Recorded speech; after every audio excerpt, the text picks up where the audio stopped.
Hello दोस्त friends, आप सभी लोगों का मेरे YouTube channel competitive Gurukul classes में स्वागत है। आप लोग कैसे हैं? उम्मीद करता हूँ अच्छी होंगे। आज हम लोग प्रागैतिहासिक काल से पिछले एग्जाम्स में जितने भी क्वेश्चन पूछे गए हैं उन सभी को वन लाइनर फॉर्म में देखेंगे।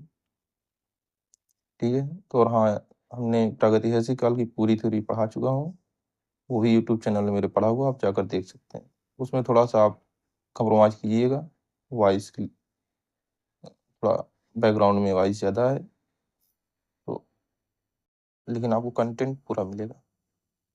जितना पढ़ा दिया हूँ उतना सफिशिएंट है। और मेरे YouTube channel competitive Gurukul classes को आप सब्सक्राइब कर लीजिए। मैं ऐसे ही क्वेश्चन और थ्योरी पढ़ाता रहूँगा। ठीक है, धन्यवाद। चलिए हम आगे पढ़ते हैं। पहला क्वेश्चन देखते हैं। किस स्थान से मध्य पाषाण काल में पशुपालन के प्रमाण मिलते हैं? कहाँ से मिलते हैं? बागौर से मिलते हैं। बागौर कहाँ है? राजस्थान में। ठीक है, तो बागौर है कहाँ पे? राजस्थान में। ठीक है, और ये क्वेश्चन पूछा कब गया? पीसीएस 2018 में प्री में। अब आगे बढ़ते हैं। विंध्य क्षेत्र के किस शिलाश्रय से सर्वाधिक मानव कंकाल मिले हैं? ये कहाँ से मिले हैं? लिखाइया। लिखाइया कहाँ है? ये भी यूपी में ही पड़ता है, विंध्य वाला क्षेत्र जो है। ठीक है, ये भी पीसीएस 2016 में क्वेश्चन पूछा गया है।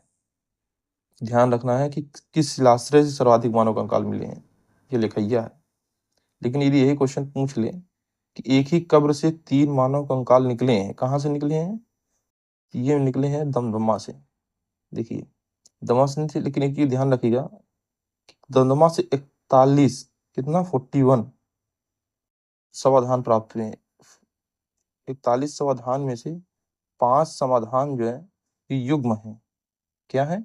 युग्म समाधान मिले हैं, और एक में 3 मानव कंकाल मिले हैं। ठीक है, ये बात हमको ध्यान रखनी है। चलिए आगे क्वेश्चन की तरफ बढ़ते हैं। कोपेनहेगन संग्रहालय की सामग्री से पाषाण, कांस्य और लौह युग का त्रियुगीय विभाजन किया था। तो किसने किया था? इसको किया था थॉमसन ने। देखिए, जितने भी क्वेश्चन है इसकी सारी थ्योरी पढ़ा चुका हूँ। आप प्लीज यूट्यूब चैनल पे जाके कॉम्पिटिटिव गुरुकुल क्लासेस में देख सकते हैं। किसने किया था? ये थॉमसन ने, त्रियुगीय विभाजन। लेकिन ये क्वेश्चन था रॉबर्ट ब्रूसफुट का। रॉबर्ट ब्रूसफुट कौन थे? ये क्वेश्चन नहीं आएगा, लेकिन इसमें यह है कि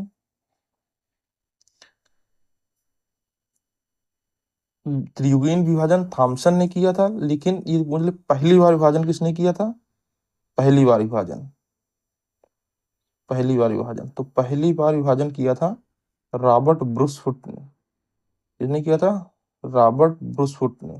ठीक है, ये ध्यान रखिएगा। चलिए हम अब आगे बढ़ते हैं। अब ये जैसे ये क्वेश्चन आ गया, रॉबर्ट ब्रूसफुट थे। रॉबर्ट ब्रूसफुट क्या थे? ये थे भूगर्भ वैज्ञानिक। ध्यान रखना है, पीसीएस 2015 में पूछा गया है, ये एसएससी में क्वेश्चन पूछ चुका है।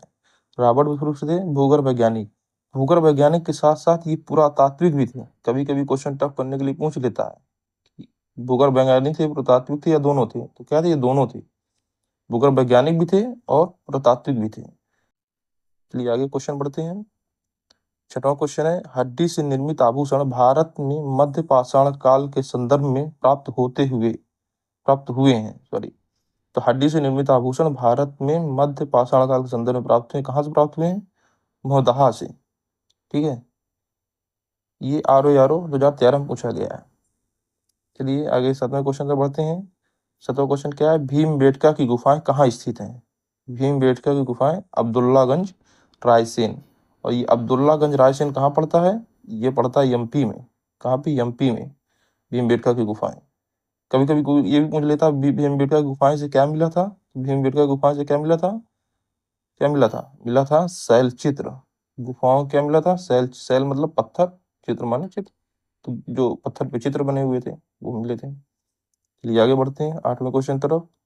गर्त आवास के साक्ष्य कहाँ से प्राप्त हुए? तो गर्त आवास के साक्ष्य प्राप्त हुए हैं बुर्जहोम से। ठीक है, बुर्जहोम है कहाँ पे? बुर्जहोम है कश्मीर में, ये भी ध्यान रखना। ठीक है, अब आगे बढ़ते हैं। भारतीय पुरातत्व सर्वेक्षण किस विभाग या मंत्रालयों में से किसका संलग्न कार्यालय है? मतलब सरल शब्दों में किस मंत्रालय के अधीन ये कार्य करता है? भारतीय पुरातत्व सर्वेक्षण ये करता है संस्कृति मंत्रालय के अंदर। किसके अंदर?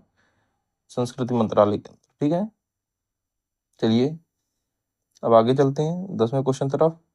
पूछ रहा है नौदा टोली का उत्खनन किसने किया था? ये क्वेश्चन कई एग्जामों में पूछ चुका है। यूपी लोअर सब कोऑर्डिनेट स्पेशल प्री 2009 में पूछ चुका है। HD सांकलिया ने, इसने नौदा टोली का उत्खनन किया था। नौदा टोली का उत्खनन HD सांकलिया ने किया था। और नौदा टोली है किस राज्य में? नौदा टोली है MP में। ठीक है, अच्छा देखिए नीचे क्वेश्चन है भी, नौदा टोली किस राज्य में स्थित है? मध्य प्रदेश में। ये भी कहीं को पूछ लेता है, स्थान पूछ लेता है, ये किस स्टेट में है, किस राज्य में है। ठीक है, चलिए आगे क्वेश्चन चलते हैं 12वें तरफ। 12 क्वेश्चन क्या कहता है? राह का टीला किस नौपाषाणिक स्थल से संबंधित है? बहुत इंपॉर्टेंट क्वेश्चन है। राह का टीला संगन कल्लू से संबंधित है, पीछे 2009 पूछा गया था। मध्य पाषाणिक 13वां क्वेश्चन देखते हैं। मध्य पाषाणिक प्रसंग में पशुपालन के प्रमाण जहां मिले वह स्थान है चोपनी मांडो में। कहाँ पे है? चोपनी मांडे में। ठीक है, चलिए आगे बढ़ते हैं 14 नंबर क्वेश्चन तरफ। उस स्थल का नाम बताइए जहां से प्राचीनतम स्थायी जीवन के प्रमाण मिले हैं। प्राचीनतम स्थायी जीवन के प्रमाण कहाँ से मिले हैं? मेहरगढ़ से। ठीक है, प्राचीनतम। अच्छा एक क्वेश्चन और ध्यान रखिएगा, कभी कभी ये पूछता है को इस स्थल का नाम बताइए जहां से तीनों काल के साक्ष्य मिले। कहां से? तीनों काल के साक्ष्य। तीनों काल के साक्ष्य कौन कौन से तीन काल? यही पूर्व पाषाण काल, मध्य पाषाण काल और नवपाषाण काल। ठीक है, तो वो भी मेहरगढ़ है। ध्यान रखिएगा आप लोग कि तीनों काल के साथ जहां से मिले वो मेहरगढ़ है। और प्राचीनतम जीवन प्रमाण भी मेहरगढ़ से मिले हैं। और एक कृषि के साक्ष्य ध्यान रखिएगा, किसके? कृषि के साक्ष्य। कृषि के साक्ष्य भी कहाँ से मिले थे? मेहरगढ़ से ही मिले थे। ठीक है, तो आगे हम लोग 15वें क्वेश्चन तरफ बढ़ते हैं। किस एक पुरातत्व पुरास्थल से पाषाण संस्कृति से लेकर हड़प्पा सभ्यता तक के सांस्कृतिक अवशेष मिले हैं? देखिए इंडायरेक्टली क्वेश्चन ये पूछा है, तो ये कहाँ से मिले हैं? मेहरगढ़ से। भारत में किस शिलाश्रय से सर्वाधिक चित्र प्राप्त हुए हैं? तो कहाँ से चित्र प्राप्त हुए हैं? भीमबेटका से। फिर आगे क्वेश्चन बढ़ते हैं 17वें क्वेश्चन की तरफ। यदि आप लोगों को क्वेश्चन पसंद आ रहे हैं तो लाइक कर दीजिएगा और मेरा चैनल प्लीज सब्सक्राइब कर लीजिएगा। तो भी हो सकता है आप लोगों को थोड़ा आवाज़ में प्रॉब्लम आ रही हो क्योंकि मेरा नया नया चैनल है। हाँ लेकिन नया नया है तो इसका मतलब ये नहीं लेकिन कि आपको कंटेंट खराब मिले, कंटेंट आपको अच्छा मिलेगा और आगे ऐसे अच्छे अच्छे वीडियो आते रहेंगे। अभी मैं जो है जनवरी से लेके जून तक के पूरे एक एक दो हफ्ते में पूरी सीरीज करवा दूंगा करंट अफेयर की, जिससे कि कोई भी एग्जाम आगे होगा उसमें आप एक भी क्वेश्चन उस सीरीज से बाहर जाएगा ही नहीं। ठीक है, प्लीज़ मेरा चैनल सब्सक्राइब कर दीजिए और शेयर कर दीजिएगा, सपोर्ट कीजिए मुझे इसे। चलिए अब हम आगे बढ़ते हैं 17 क्वेश्चन तरफ।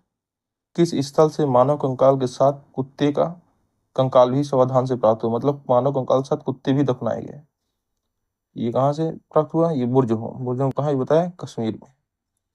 ये 18 क्वेश्चन तरफ बढ़ते हैं। कौन सा स्थल प्रागैतिहासिक चित्रकला के प्रसिद्ध है? प्रागैतिहासिक चित्रकला के लिए क्या प्रसिद्ध है? भीमबेटका। भीमबेटका बता चुका हूँ कहाँ पे है। भीमबेटका MP में है। चलिए ये देखो 2007 में PCS मेन से पूछा गया था। उत्तराखंड की UDLD एग्जाम मेन में 2011 में पूछा गया था। अब 19वां क्वेश्चन क्या है? भारत में मानव का सर्वप्रथम साक्ष्य कहाँ मिला? कहाँ मिला? नर्मदा नदी, नर्मदा घाटी से।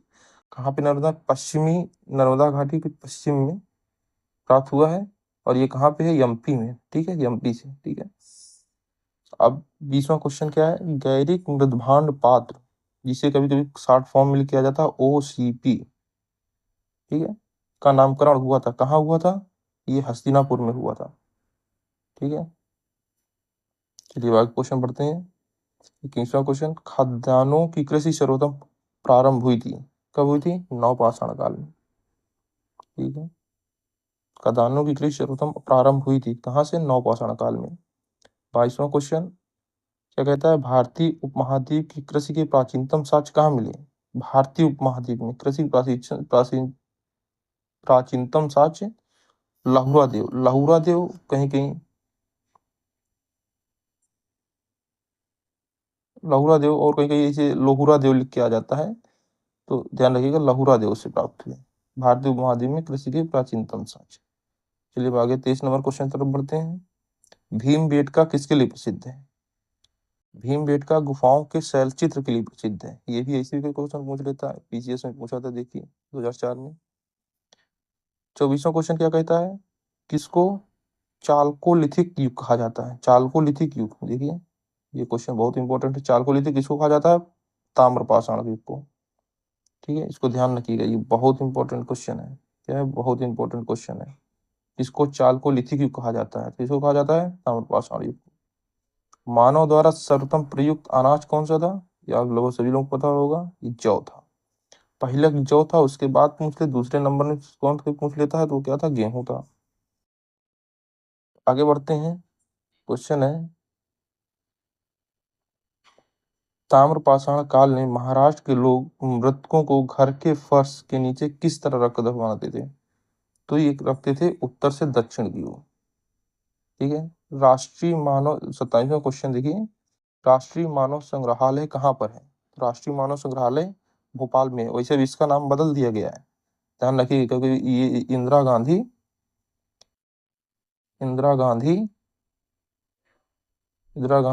राष्ट्रीय मानव संग्रहालय हो गया। ठीक है, क्या हो गया है? राष्ट्रीय मानव संग्रहालय। ये कहाँ पर है? भोपाल में। ध्यान रखना है कि कोपेनहेगन संग्रहालय वो कहाँ है? कोपेनहेगन विश्व पुरातात्विक संग्रहालय कहाँ है? कोपेनहेगन डेनमार्क में है।